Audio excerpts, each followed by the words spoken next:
Y en este episodio de hoy, en este programa de hoy de pesca artesanal, nos hemos acercado hasta este precioso rincón de Punta del Hidalgo, donde queremos profundizar, en este caso, en el tema sobre la reserva marina de interés pesquero.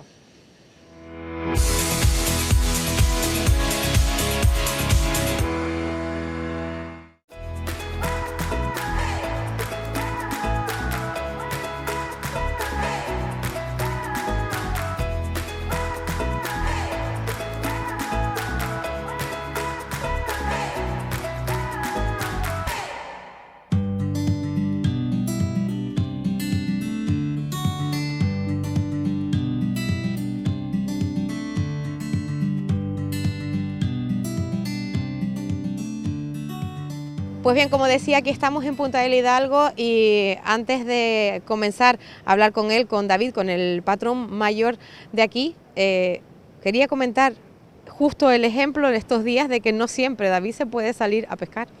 Sí, está la problemática que tenemos en el norte siempre, que todos estos meses, hasta que no llegue abril, mayo, no podemos salir a lo mejor una vez, 2 veces al mes, porque la mar del norte es así y no nos deja trabajar. Y hoy no está tan malo como ayer. No, es verdad, hoy está un poco más flojo, pero aún así no hay una mar de leve importante. Oye, David, hablamos de las reservas marinas de interés pesquero en este programa principalmente, y para poner a todo el mundo que nos ve en situación, primero nos gustaría saber qué es una reserva marina. Bueno, una reserva marina, la que por ejemplo nosotros estamos pidiendo para Anaga, se comprende de varias zonas. Unas zonas de reserva integral, donde no se puede hacer nada, absolutamente nada, ni pescar con anzuelos, ni los deportivos, ni los profesionales, ni nadie. Después hay una zona de usos moderados, que se afloja un poco las restricciones, y después hay las otras zonas, hay dos zonas de pesca recreativa, y después las demás zonas que van a estar limitadas en cuanto a las artes que se puedan echar, que están por fuera de todas estas zonas. La reserva integral, lo que es la parte integral, ahí no se puede hacer nada. Y la idea es que estas zonas integrales se regeneren como antiguamente, sin el paso de la acción humana, y a su vez el pescado no se va a quedar ahí, sino que va a extender, y entonces se repoblan las zonas colindantes, incluso alejadas porque hay estudios que avalan que a cierto tiempo, un par de años, se recupera todo el ecosistema circundante de la isla. Por lo tanto, es una forma de protección y de recuperación, ¿no?, de todas esas zonas. Digamos que, y aparte, comentarte que, comentarnos tú a nosotros, ¿cuántas tenemos en Canarias? ¿Cuántas reservas ahora mismo? Que yo sepa, y creo que no me equivoco, tenemos 3. Una en el Hierro, otra en La Palma y otra en el archipiélago Ginijo, en Lanzarote.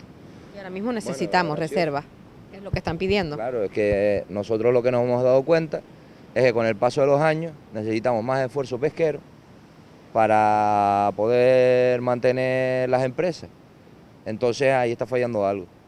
Entonces preferimos, antes de que ya no haya vuelta atrás, implantar estas reservas para que se recupere la flora y la fauna que había antiguamente aquí, y nosotros poder mantener esta profesión todo el tiempo que nos permita, y que a su vez haya relevo generacional y los más pequeños vean con un futuro en la pesca.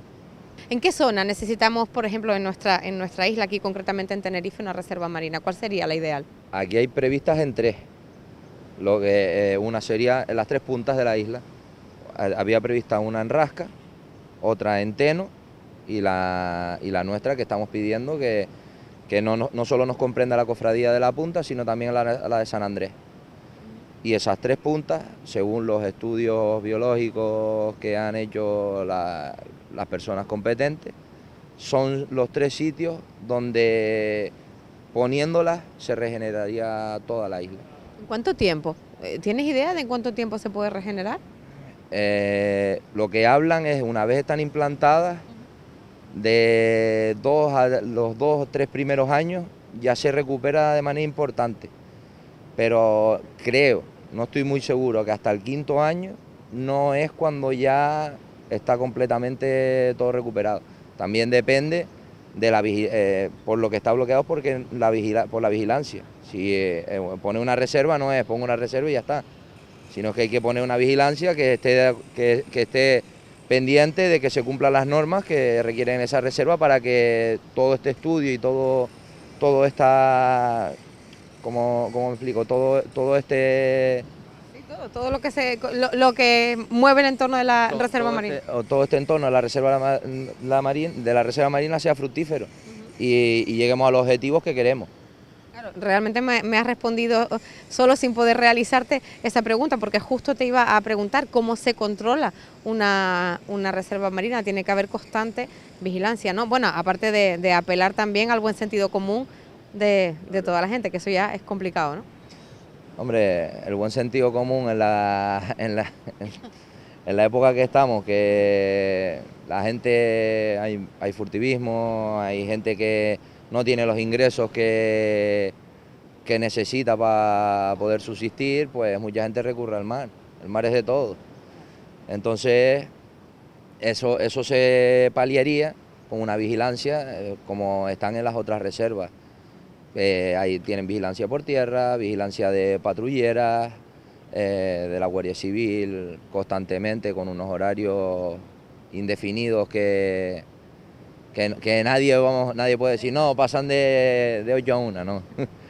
Entonces, con esa vigilancia se conserva. Y también, claro, nosotros poniendo nuestra parte y siendo un poco responsables.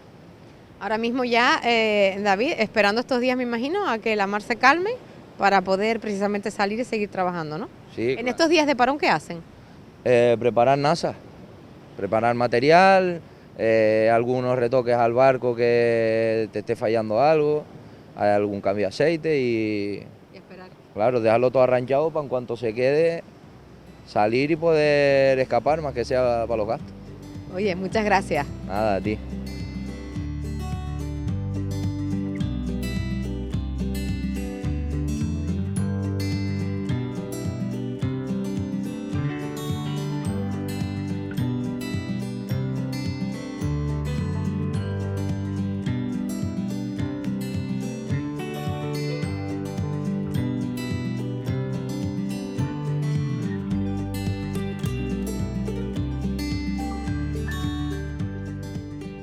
Hablamos ahora con Carlos, tiene una larga experiencia y queremos tratar este tema sobre él. Muy buenos días. Buenos días.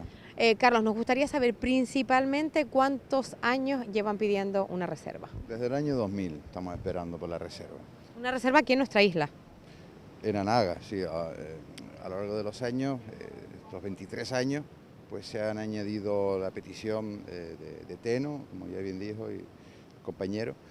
Y bueno, lo hemos visto en la Restinga, en el Hierro, que lleva 40 años prácticamente, y es de envidiar, porque a él les va súper bien a ellos. Claro, como hablábamos hace un momentito con David, está diciendo que no sabía exactamente los cálculos, que mínimo hasta los 5 años igual no se empiezan a notar esos cambios. Si vemos la Restinga, yo creo que un poco ganan todos realmente, ¿no? Yo creo que en la Restinga, antes de esos 5 años, ya se vio el efecto maravilloso de una reserva marina, donde todos podemos vivir, porque la mar evidentemente es una finca de todos, pero hay que regularlo de una manera porque lo que dijo Yacurro es cierto, o sea, hay mucha economía sumergida y mucha gente que está mal y evidentemente recurren al mar, ¿no? Como se recurre también a la agricultura, el sector primario siempre es la vía de escape de la gente que está mal, ¿no? Tú que tienes una larguísima experiencia, ¿cuántos años llevas, por cierto, en este mundo? Bueno, esto viene de... Mi padre estuvo en la cofradía, en la gestión de la cofradía, y yo pues tomé las riendas, pescaba con él. No nos hemos dedicado a esto, no somos profesionales porque tenemos otras actividades, pero sí una forma de intentar meterme en el sector pues fue comprar un barco profesional y arrancar una empresa donde invertí bastante dinero y aún no he podido recuperar la inversión. La inversión más bien es emocional, porque yo quiero que esto funcione como hacía cuando yo tenía 14 años, recuerdo este puertito, vivían aquí 60 familias con 30 barcos y todos vivían bien. Ha cambiado mucho desde entonces. Sí, no, esto estaba fatal. Cada barco traía 3 o 4 cubos de pescado y ahora los ves que vienen fatal. Y las artes de pescado, pues las que se utilizan para pescar, antes eran suelo, ahora son nasas, porque es lo que se está utilizando en todo Canarias, está autorizado.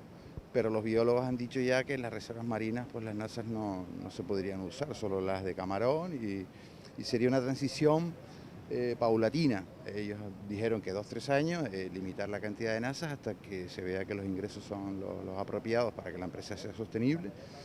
Y bueno, esperábamos más de los gobiernos, porque he estado presente en todo tipo de color político, todos nos han prometido hacer y nadie lo ha terminado. El proyecto está aprobado técnicamente, los biólogos nos han ayudado, el cabildo, funcionarios del cabildo nos han ayudado, pero a la hora de poner el dinero, porque anualmente nos dijeron ya presupuesto es en torno a 800.000 euros anuales para mantener a todos los funcionarios trabajando en la reserva, pues nadie lo pone. Aparte creo que a lo largo de todos estos programas hemos hablado con diferentes pescadores, familias que dependen de este mundo y siempre preguntando también el hecho de que cada vez son menos las generaciones, ¿no?, que siguen. Entonces quizás esto sería importante también porque si esto arranca y esto da más ganancias, tal vez sean otros los que vengan detrás a continuar con esto, ¿no? Evidentemente, si es atractivo porque puedes vivir con dignidad, pues más gente se va a dedicar. Entonces han dicho los especialistas, los biólogos, los técnicos, que se va a triplicar la cantidad de capturas en 3 años. Entonces ahí sí se podría vivir. Ahora mismo la mayoría de los pescadores son autónomos y claro, desgraciadamente para los autónomos que les va mal, que son la mayoría, pagan unos 400 euros de seguros al mes, o sea, es inviable. Y luego, pues al final todo esto, las nasas son chatarra, eso contamina y nadie los rescata porque las nasas se rompen, se pierden, barcos mercantes inadvertidamente con las hélices cortan los cabos de las boyas y al final se hunden y se quedan ahí. Y esto tiene que acabar. Además los barcos, que no hemos tratado demasiado eso, llevan un mantenimiento también importante, ¿no? Sí, todo lo que es náutica, son todos los repuestos de barcos, náutica, son precios desorbitados, ¿no? Supongo que es porque el tema deportivo siempre ha sido un lujo y entonces al final los profesionales pues van todos metidos en el mismo saco y los costes son, o sea, un motor de un barco te puede costar 20.000 euros y un motor de un coche que tiene el mismo caballaje no vale ni la mitad, entonces son cosas. Carlos, en definitiva 23 años, esperemos que se queden 23 y que pronto se ponga en marcha, sobre todo también por el bien del sector. Muchas gracias. Podemos vivir, pero de una forma regulada, porque si no esto es imposible. Gracias, Carlos. Nada.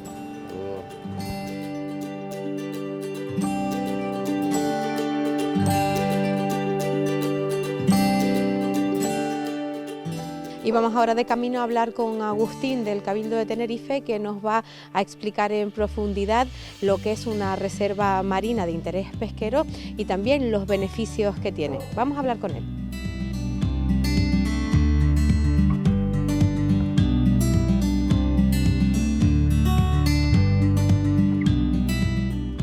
Agustín, vamos a entrar en profundidad un poco en el tema de las reservas, de la importancia y como hablaba también con David, ponernos un poco en situación y poner un poco a todo el mundo en situación y hablar específicamente de lo que es pues una reserva marina.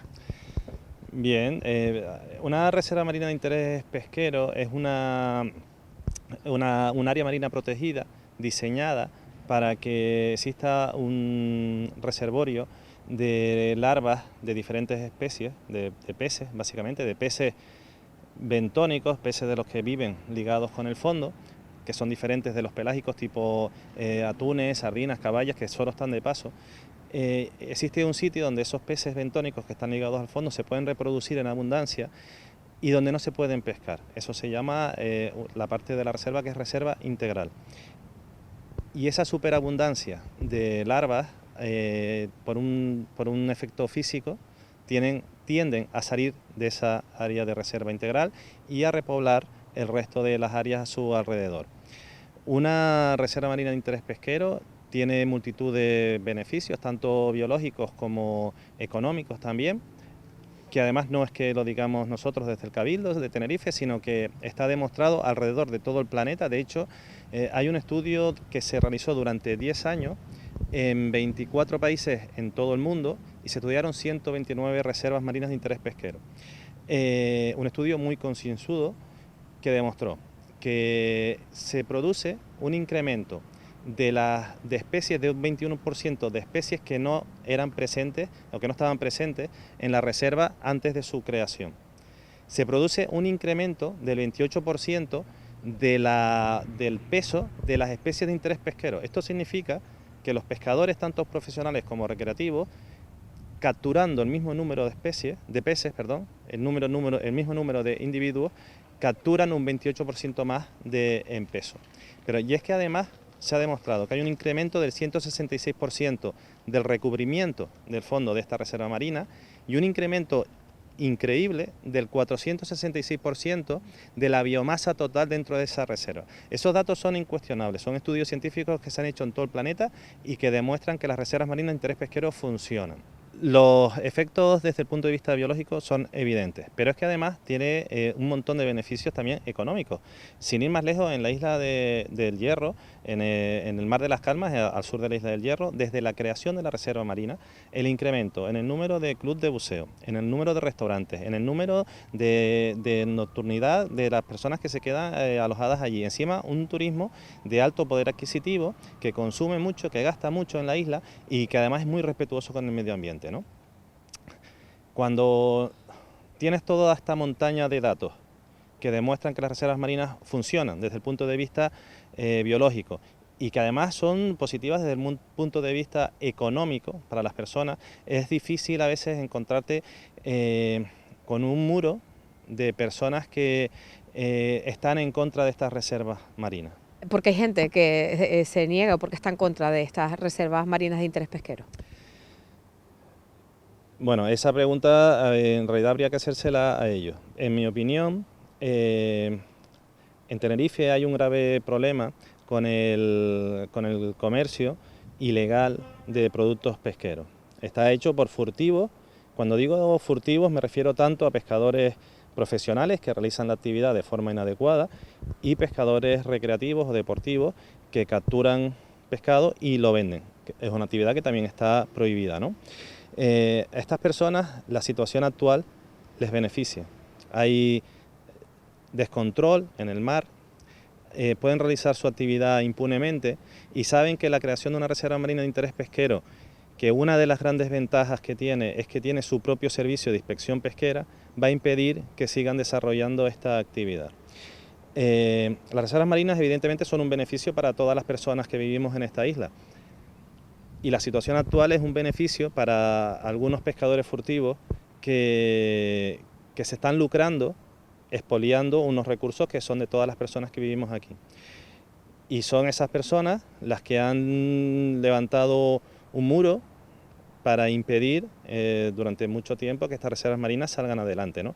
La decisión de crear una reserva marina no se toma en Canarias, se toma en el Ministerio en Madrid, porque comprende tanto aguas exteriores como aguas interiores con las competencias correspondientes y en este caso, el Ministerio es el competente para hacer esa declaración. La financiación no es excesiva, una reserva marina cuesta de media 500.000 euros al año aproximadamente, una vez que está funcionando para mantener a su personal y todas las instalaciones en marcha. Esto puede parecer mucho, pero me gustaría recordar que cuando asfaltamos una carretera, el cálculo está hecho, asfaltamos, no estoy diciendo hacer una carretera nueva. Cuando se reasfalta una carretera, el gasto está cuantificado en aproximadamente 1 millón de euros por kilómetro. Entonces ustedes piensen lo que puede suponer una carretera de 7 kilómetros desde la autopista, por ejemplo, hasta Güímar. Reasfaltar esa carretera cuesta 7 millones de euros. Con eso podríamos tener una reserva funcionando 14 años. Entonces, no es un problema económico. De hecho, el Cabildo de Tenerife le ha dicho ya al Ministerio que nosotros estamos dispuestos a asumir las responsabilidades económicas que deriven de la gestión de estas reservas marinas. Y el Ministerio es quien tiene que dar la clave y abrirnos la puerta.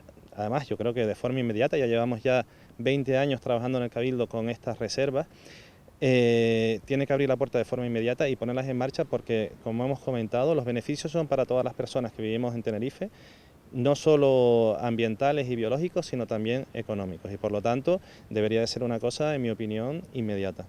¿Cuántos puntos de reserva marina necesitaríamos ahora mismo en nuestra isla? En Tenerife, el idóneo y lo que se diseñó en los años 80 por los profesores Chechu Bacallado, Alberto Brito, Jacinto Barquín y colaboradores, eran 3 puntos, uno en cada una de las esquinas de la isla. Me refiero, uno en la punta de Anaga, otra reserva en la punta de Teno y otra reserva en la punta de la Rasca. Al final está demostrado que por la incidencia de las corrientes marinas parece que es suficiente con estas 2 reservas marinas en Teno y en Rasca para que se produzca lo que se denomina un efecto reserva, esta dispersión larvaria que comentábamos al principio, facilitada por las reservas marinas que impulsarán las larvas para repoblar todo el resto de la isla. Al final, como dices, es una reactivación con el tiempo económica en el sector, además, ¿no? Sí, como hemos comentado, imagínate que solo incrementar un 28% el peso de las especies de interés pesquero, un 28% de media, significa que cogiendo el mismo número de peces ya tienes un 28% de incremento. Pero ese beneficio es para el sector pesquero profesional. Pero los beneficios económicos de una reserva marina también son para el turismo marinero que se realiza en las embarcaciones de pesca, para las excursiones marítimas. Todo este tipo de actividades que se desarrollan en una reserva marina, actividades consideradas blandas y de poco impacto ambiental, repercuten de forma beneficiosa en el sector económico de toda la isla.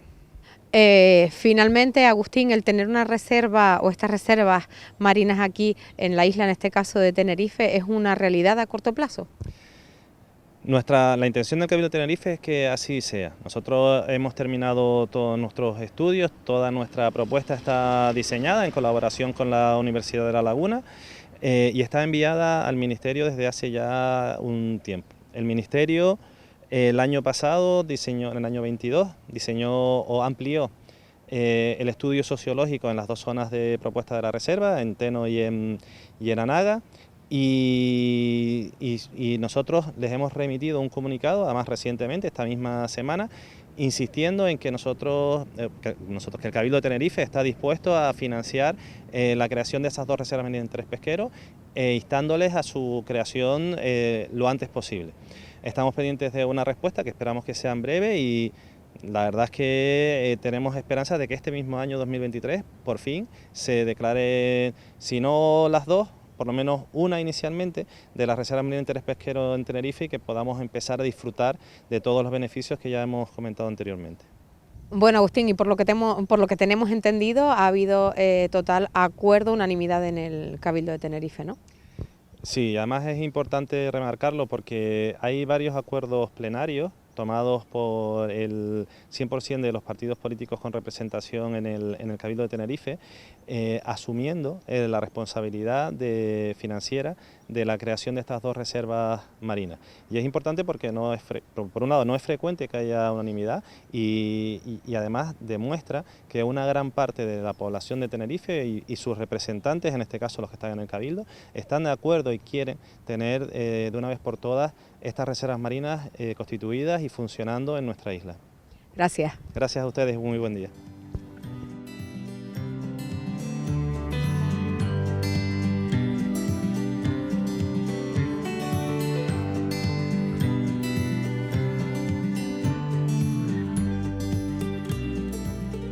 Bien, pues nos encontramos ahora para charlar un ratito con don Alberto Brito. Él es catedrático de la Universidad de La Laguna, ha sido catedrático durante más de 40 años y queremos hablar con él no solamente de lo que sería una reserva marina, sino hablamos fuera de cámaras de lo que es el área completa. No solamente una reserva marina, sino se puede abarcar mucho más, ¿verdad? Buenos días. Buenos días. El concepto que se utiliza para el mar es el de área marina protegida. La reserva marina llamadas de interés pesquero es una forma de esas áreas, un tipo de esas áreas marinas protegidas. Pero hay otros tipos. La cuestión es que en el mar las áreas marinas protegidas es una estrategia extraordinaria para funcionar en ecosistemas como el canario. es ideal, digamos, que es la figura de conservación y gestión ideal para un ecosistema como el nuestro. No solo te permite conservar la biodiversidad en sitios donde esta es extraordinariamente valiosa y particular, sino que además, si está bien diseñada el área marina protegida y tiene una zona de conservación integral, es decir, una zona dentro del área marina protegida donde no se permite ningún tipo de actividad extractiva, ¿vale? Si se diseña bien con esa idea, no solo se conserva bien la biodiversidad, ya digo, en sitios donde ya de por sí es muy valiosa y particular, sino que esta zona de protección integral permite que se generen recursos.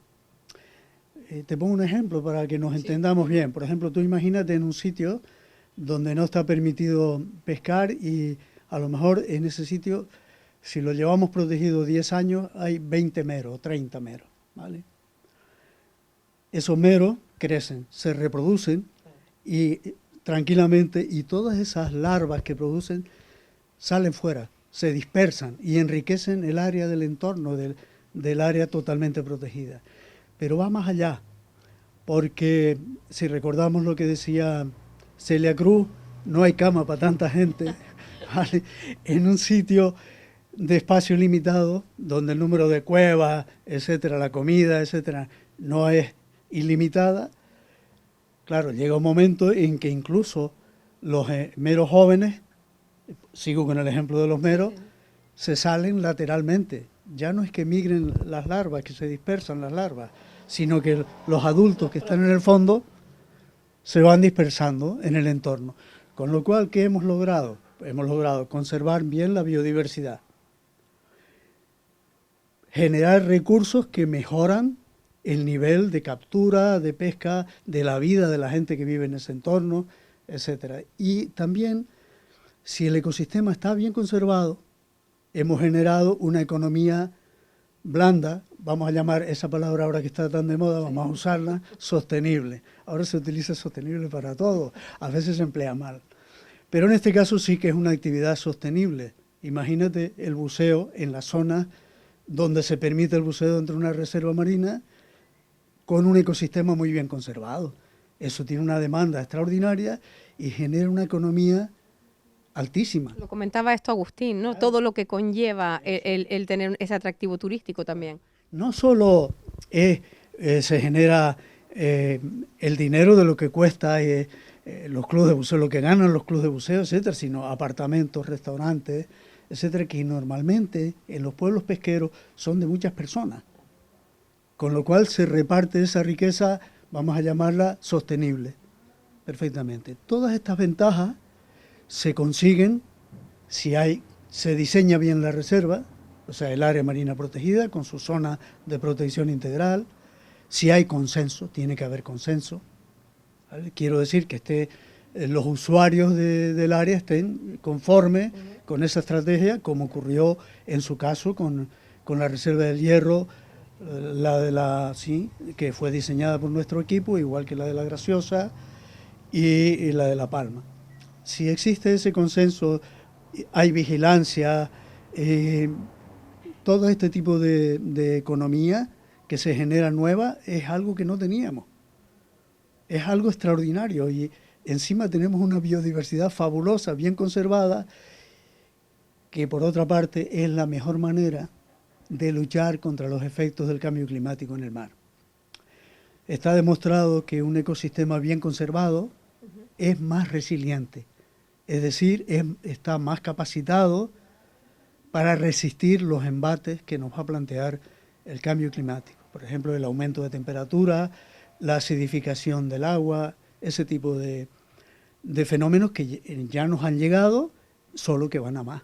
Están ahí, pero que van a más. Si el ecosistema está bien conservado, resiste mejor todos estos procesos y podemos mantener esa capacidad de producción, ese desarrollo sostenible durante mucho tiempo. Y en este caso, habiendo estado, porque esta es una pregunta que no hemos formulado, habiendo estado digamos, en los 3 proyectos que se han llevado a cabo, en las 3 reservas ahora mismo que tenemos en Canarias, ¿cómo se hace? ¿Qué es lo qué hay debajo del mar en una reserva marina? ¿Cómo se divide esa zona? Sí. Bueno, primero hay que conocer los sitios. Eso es lo primero. Tienes que conocerlos desde el punto de vista topográfico y biológico. Y oceanográfico. Tienes que conocer todas las variables del sitio. Y elegir aquellas que sean más favorables para potenciar todo esto que te digo, que además sean importantes porque en su entorno hay una actividad pesquera fuerte, ¿vale? Y a lo mejor en algunos sitios incluso en declive, porque tú imagínate, en el caso del Hierro ocurrió que tuvieron algunos años malos de bonito, en la pesca del bonito. Para ellos la pesca del bonito es esencial, porque se captura el peto, el bonito, y otros túnidos, muchos miles de kilos. Pero sobre todo capturaban muchos bonitos. ¿Qué ocurre? Que cuando cayó la pesca del bonito, el esfuerzo de pesca, porque hay que seguir viviendo, los pescadores tienen que seguir viviendo, pues lo centraron en el mar de las Calmas. Porque ahí hay 2 bocas de viento, cuando tú te sales hay 2 bocas de viento difíciles de pasar, en verano cuando el alisio está muy fuerte, etcétera. Entonces el esfuerzo lo centraron ahí mucho en el mar de las Calmas. ¿Qué ocurrió? Pues que los recursos pesqueros empezaron a disminuir. Aquellos de fondo sobre los que recayó ese gran esfuerzo, por ejemplo la Vieja. ¿Vale? Sí. La cofradía, el presidente de la cofradía en aquel momento era Fernando Gutiérrez, un hombre con una capacidad de pensar en estas cosas que les explican. Me lo escuchó decir y lo entendió muy bien y me llamó para que diseñáramos una reserva. Nosotros ya anteriormente habíamos presentado ese proyecto en el Hierro con otra cofradía distinta y antes de que ocurriera esto que estoy comentando del bonito, ¿no? Ese declive que tuvo durante unos años. Y no fue muy aceptado porque no era muy entendido, no existía ninguna todavía creada, no estaba creada la de la Graciosa, y entonces, bueno, pues, no lo acogieron bien, por así decirlo. Pero este señor, llegado al principio de los 90, ya me llamó para que volviera a explicarlo. Fuimos muchas veces allí, el equipo, porque esto es el trabajo del equipo que yo dirigía en la Universidad de La Laguna. Fuimos las veces que hizo falta a explicarlo, lo mismo que a la Graciosa. Yo me he pasado a veces muchísimo tiempo en la Graciosa explicando todas estas cosas y desarrollando los trabajos pertinentes, ¿no? Lo mismo en el Hierro. Y claro, una vez que estás allí, tú ya sabes el sitio ideal para hacerlo que cumpla con todos estos requisitos que acabo de mencionar. Que se podía hacer mayor para que fuera más, tuviera más capacidad todavía, sí, pero hay que llegar a un consenso con los pescadores, a un equilibrio, ¿vale? Porque es una figura que todavía no funcionaba en ningún sitio de Canarias. En otros sitios del mundo sí, en muchos sitios. Hubo que llegar a un consenso y bueno, se eligió la zona a la que llegamos, que se acordó, vamos, que llegamos a un acuerdo entre las partes implicadas en todo el asunto. Y lo mismo se hizo en la Graciosa. Cuando se consigue eso y luego se implica bien el gobierno, se pone una vigilancia adecuada y el pueblo está concienciado, por así decirlo, estas estrategias en un sitio como Canarias funcionan maravillosamente. Pero claro, para todo esto lo principal es que tiene que haber un gobierno decidido, que sea valiente y que diga esto es bueno para Canarias, genera productividad, conserva el ecosistema, etcétera. Sí, que son todos beneficios. Claro. Pero algunos gobiernos, me estoy refiriendo no solo al canario, sino al nacional. Sí. Y los cabildos, bueno, el Cabildo de Tenerife hizo un gran esfuerzo. También el Cabildo de La Gomera estaba muy decidido en llevar a cabo la Reserva Marina de La Gomera, desarrollarla. ¿qué pasó? Pues que todo esto, como las aguas son o compartidas con el gobierno canario, o sea, el gobierno central y el canario, o exclusivamente nacionales, como ocurre en el caso de La Gomera, que no tiene aguas interiores, pues todo esto se basa en que los gobiernos tienen que tomar la decisión. Yo creo, ahora que aunque siga siendo catedrático, porque eso no se pierde nunca, estoy jubilado y puedo permitírmelo libremente. Antes también me lo permitía, pero ahora todavía más. Creo que los gobiernos han sido muy poco valientes y con este tipo de cosas y no se han implicado. El Cabildo de Tenerife sí, se implicó, sus técnicos hicieron un trabajo formidable, hicieron muchas reuniones para llegar a los consensos, etcétera. Pero todo esto se quedó parado porque, claro, son otras administraciones de rango superior las que lo tienen que decidir. Estamos otra vez intentando reactivar todo esto y, como decía Agustín hace poquito que hemos estado con él, intentando que en un corto plazo, porque además hay consenso por parte del Cabildo de Tenerife, esto por fin salga el proyecto adelante y en breve podamos tenerla.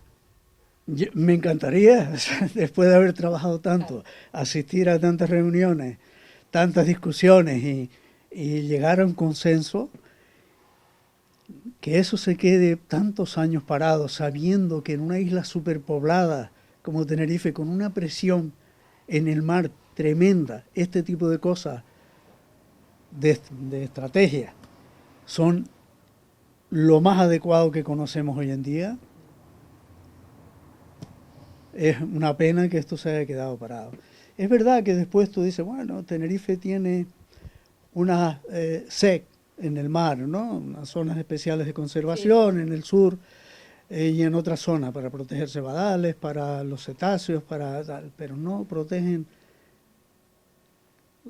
en plan holístico todo el ecosistema. No lo protegen todo y, lo que es más importante, no tienen zonas de protección total. Pues esperamos que pronto salga adelante y agradecerle el habernos explicado con tantísimo detalle pues todo lo que se refiere a este tipo de reservas y al área, como bien explicó al inicio. Para mí un placer hablar con ustedes y desde luego es algo que he hecho de menos desde que no doy clase y me encanta explayarme, la verdad. Gracias, muy amable.